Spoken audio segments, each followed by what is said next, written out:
We see God has a plan.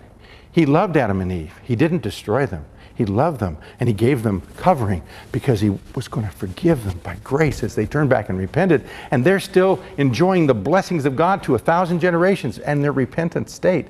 He blessed Noah, and he kept him alive, even though the whole world had turned on him. Yet God was gracious to put together all that was needed to fulfill the cultural mandate and the Great Commission in the life of one family, and then sent them out to start the nations once again and to build nations around the world.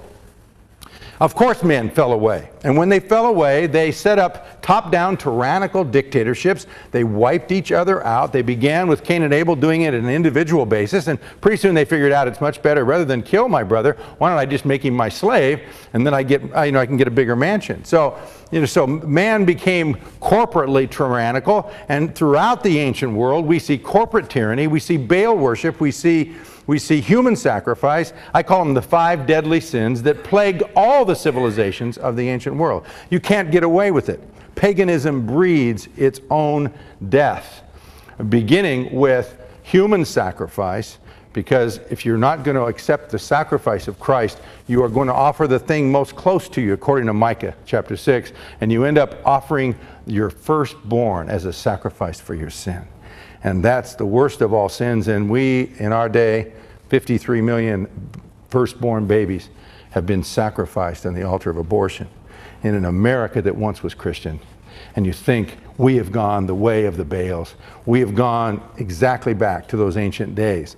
And yet, God in his graciousness, of course, he brought Israel, and Israel then brought us the law through Moses, who then gave us the Hebrew Republic and the very example of how to live in a civil society broken out for us so that we could know local self-government, family, self-sufficiency under God with the leadership of the father over the home, everything down to the local level, including judging, including local free enterprise, taxation at a low minimum, no standing army, no nation going after other nations and developing empires, all set up and structured in the law of Moses. In the first 5 books of Moses, we get a full understanding. And this, by the way, was not fully broken out until the 17th and 16th and 17th century, beginning in a place called Leiden by Hebrew scholars who got it in the hands of a man named John, in the hands of the pilgrims, and specifically the pilgrims' pastor, John Robinson.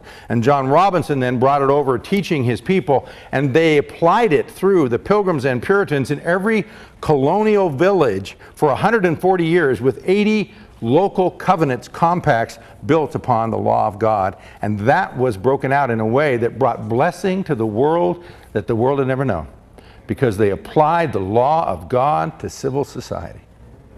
That is the story I want to get to, but to get there, we got to go through 2,000 years of history. So quickly, Marshall, retread yourself.